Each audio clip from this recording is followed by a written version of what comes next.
Hey guys, what's going on? Estamos de volta, mais um vídeo para você. Pessoal, eu gostaria de pegar um gancho do finalzinho do outro vídeo, que muita gente tá me perguntando. E muita gente manda e-mail também, liga no celular. Eu não entendi, vou pegar alguns ganchos. Nós falamos, lembra da época que a gente comentou o que houve em 1988, a redemocratização do país? Porque a gente vai falar um pouco sobre política monetária agora. Isso aqui é importante você entender. E por que as coisas não fecham. O Brasil tinha que ter dado uma alavancada naquela época. Era uma época que a gente estava saindo da época da ditadura. E eu gostaria de falar para vocês que o Banco Central no Brasil foi criado nessa época, em 1964. Só que mais adiante eles começaram a pegar dinheiro emprestado aqui dos Estados Unidos para poder emprestar para o Brasil. E muitas das vezes algumas coisas aconteciam, a gente vai falar sobre o governo FHC, porque o número não bate e as pessoas estão sendo enganadas e as pessoas não percebem. Porque a pauperização de tudo isso que acontece, muitas das vezes, deixa você numa condição imprópria para você entender isso. E você muitas das vezes acha que é mais fácil falar da economia formal e da economia política do que detalhadamente entrar num contexto do vídeo, se é que você me entende. Então naquela época, o Brasil podia ter dado uma alavancada, a Constituição era cópia de 66, vocês lembram que eu falei? As pautas foram colocadas pela maioria, tudo esquema armado que perpetua até hoje e carrega o rastro. Nós pagamos isso, nós vivemos essa passividade, essa sociedade escravagista dentro desse apogeu. Então o que aconteceu? No decorrer do tempo veio a redemocratização, os governos progressistas, democratas, a esquerda surge com Lula, mas antes, na época do Fernando Henrique Cardoso, os estados em São Paulo tinham uma dívida de 180 bilhões, na época de 94. Então, o Fernando Henrique Cardoso, o que aconteceu? Da mesma forma que a autonomia do Banco Central foi recebida na calada da noite, isso é importante você entender, enquanto todo mundo está se preocupando lá, mais em morrer do que viver por causa da pandemia, eles foram lá, pum, fizeram esquema, e o governo Lula não tirou ninguém do Congresso, da Câmara dos Deputados, nem do Banco Central. Aí você pega 2 anos aí da Dilma, foi golpe, 2 do Michel Temer, 4 do Bolsonaro, são 6, e 2 do Lula. O juros está lá no alto ainda, e você está pagando, porque você atrapalha tudo, e a gente não consegue literalmente avançar. Tem um horizonte, a gente está vendo voo de galinha. Por que eu estou falando isso? O Banco Central foi criado nessa época, 1964, logo depois da ditadura militar. Porque na época da redemocratização, era uma época para criar um pacto social. Criar políticas elementares fundamentais de dinâmica de convergência. Para o Brasil avançar, porque na década de 80, lá atrás, o Brasil era o país que mais se despontava. Acima dos tigres asiáticos, Singapura, Taiwan, China, o Brasil estava lá. Aí esse camarada entra, ele inverte tudo, ele barra a industrialização para trabalhar com a especulação financeira. É importante você entender isso, porque tudo isso está ligado nessa necropolítica, nesse fracasso dessa política que a gente está vendo. Entendeu? Que é um chamando o outro para participar das redes sociais, é deputado sendo eleito pelo YouTube, pelo TikTok, pessoas que não sabem nem o que é material histórico dialético. Então o Fernando Henrique, ele vem, pega as dívidas dos estados, que é em torno de 180%, entendeu? E transfere a dívida, o prejuízo, né? Ele transfere para o buraco da dívida. As dívidas eram estatal, o compromisso era com a União. Então ele pega, literalmente, naquela época, o que acontecia?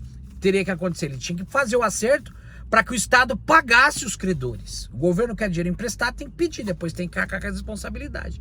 Então ele fez essa jogada justamente para jogar no buraco da dívida. Só que na época, o Banespa, em São Paulo, estava com uma dívida de 46 bilhões. 46%. 10% era ativo. Aí o Banespa foi privatizado. Não sei se vocês lembram disso. Eu não lembro muito do Banespa, acho que era bebê, criança. E quem comprou o Banespa foi o Santo André.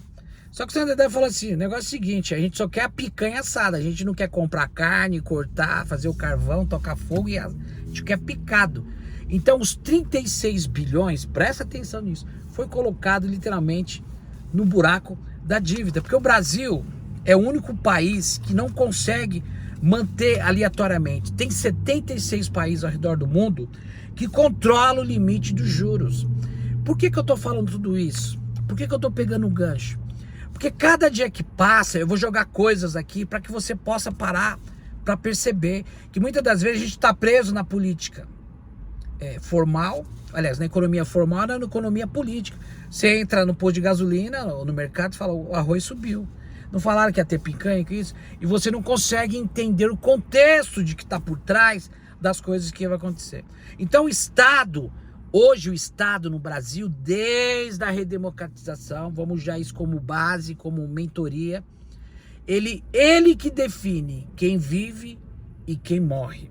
Então nessa época, o Fernando Henrique cria esse mecanismo. Logo depois ele se reelege criando o tripé macroeconômico. Por que eu estou falando isso? Porque o tripé macroeconômico era meta de gasto, superávit cambial e superávit primário. Porque nós temos um superávit dos municípios. As estatais estão com prejuízo, o Estado também está com prejuízo. Minas Gerais deu renúncia fiscal para Vale do Rio Doce, acabei de falar para vocês. Rio Grande do Sul aconteceu essa tragédia que está aí. Então, tudo isso vai ter que mexer no orçamento do ano que vem. E a própria dívida engole literalmente o nosso orçamento. Por isso que você não vê resultado orgânico, homogêneo. Você não vê resultado positivo. Porque esse modelo que foi criado na época com Armílio Fraga, que é o tripé macroeconômico, até hoje ele está regido na nossa política monetária. Aí o Roberto Campos Neto, chefe de quadrilha, ele está lá fazendo as operações compromissadas, swap cambial, porque o Banco Central não vende dólar no futuro, contratos. E ele faz a securitização de crédito, que é criar novos mecanismos para criar novas estatais. Então o governo, quando vê esse tipo de coisa, que nós estamos passando por 26 conflitos ao redor do mundo, juros altos, política de proteção, economia planificada, tudo isso, migração, destabilização de país, migração de refugiados, tudo isso que está acontecendo, interfere, porque o Brasil está abaixo dessas conciliações de classe novamente. Mas o que eu quero dizer para você, que tudo isso interfere, muitas das vezes a gente não consegue entender o óbvio dessa falcatrua que está. Então o Roberto Campos Neto, ele tá com uma empresa aqui na Flórida, eu não tô na Flórida, mas tá lá em Miami, que tem quase 200 milhões de dólares, e hoje ele tá dando palestra lá na Inglaterra com o dinheiro seu, para companhia do Dória, o Lead. O Dória, aquele calça apertada que foi governador de São Paulo, que saiu um pouco da política, nem o Serra, porque eles estão nadando no dinheiro. Um cara que nunca produziu nada, é lobista, entreguista, e tem o interesse da plutocracia, do Baronato, da Febravan, da Fiesp, do Banco Central, de tudo isso. O que eu queria mostrar para vocês hoje aqui? Então, o que acontece que muitas das vezes a gente não consegue perceber? Aí você joga a pedra na cruz e muitas das vezes você fala, eu não estou entendendo, porque nada funciona. O governo me identifica, está tendo números, e isso nunca nos chega novamente, pela terceira vez, na mão da população. Por causa desses mecanismos. Esses mecanismos que literalmente ele acolhe e ele ultrapassa a linha demarcatória para poder favorecer. Não é você que é trabalhador. Você que é pai de família. Você que é professor, motorista de ônibus, mecânico. Não. Para poder favorecer uma minoria que está nadando aí no dinheiro. A nossa dívida é um câncer que trava literalmente o nosso país. O Brasil está proibido de crescer. E eu gostaria de trazer isso para vocês justamente porque existe um crime de usúria na sociedade brasileira. Por que eu estou falando isso? Para terminar nosso vídeo e não ficar tão longo. Isso aqui é importante. Você sabia que você pode participar da Câmara dos Deputados, dando ideia, participando da política, como uma pessoa que transferiu a responsabilidade para um cara lá que de repente foi eleito na sua área? Você sabia? Então, isso é verdade. Você sabia que você pode participar lá do Congresso, entendeu? Saber o que está acontecendo, dar ideia, ter uma participação mais ativa na sociedade, estar mais próximo daquelas pessoas que estão nadando no dinheiro, porque um político está ganhando 50 pau, o verbo de gabinete 250 mil. Segundo mandato se aposenta, 6 meses tem assistência média, carro blindado, cartão corporativista, verbo de gabinete 250 mil, passaporte diplomático, viaja para o mundo fundo. E você, muitas das vezes, está aí perdido. Você sabia que você pode entrar lá no e-democracia, democracia, e saber o que está acontecendo por detrás do governo, o que está sendo feito e o que não está sendo feito? Você sabia que você pode ter os relatórios, principalmente da política monetária, do Banco Central? Você fala aqui, ó, meu amigo, eu quero saber tintim por tintim. Por que esse dinheiro não chega, isso aqui não chega? Por que é feito isso? Que diabo é isso? O que é securitização de crédito? O que é câmbios? O que é securitização de crédito? O que é operação compromissada? O que é swap cambial? Você tem o direito disso. Mas por que você não faz? Por quê? Presta atenção. Porque você foi inserido na lógica errada. A política sempre foi feita de costa para nós. Essas pessoas não estão nem aí por você. E muitas das vezes você tá aí, ó. Entendeu? O que está acontecendo hoje, além de ser uma necropolítica, num país periférico de pessoas despolitizadas da política, sem mecanismo de participação na sociedade, porque existe um abismo entre nós e a sociedade. E quem está preenchendo esse abismo? São os evangélicos que estão fazendo trabalho de base. A direita que está nadando aí de braçada, com mentira, pregando, dizendo que o comunismo, pregando o medo para as pessoas que não têm a mínima ideia do que está acontecendo. Então, qual que é a mensagem que eu gostaria de trazer para vocês? Eu vou ser bem mais duro, bem mais preciso, porque eu vou trazer aqui dados, vou trazer aqui números específicos de como, entendeu? Essas empresas são favorecidas, ó. Avon, Nestlé, eu não vou falar nada aqui não. Tem um monte de empresa aí que foi favorecida esse ano através de lobby. Então a conta não fecha, porque o Haddad vai querer fazer literalmente uma reformulação no arcabouço fiscal, que é o manifesto do Estado mínimo. Na realidade ele tem remuneração de sobra de caixa, ele não apagou o nome, ele só tirou, colocou pro final, em vez de ser meta de gasto, aliás, PEC da morte virou arcabouço fiscal. E ele vai ter que fazer uns ajustes. Por que tem que fazer ajuste? Justamente por causa disso. Qualquer prejuízo do sistema financeiro e principalmente da burguesia se joga no buraco da dívida.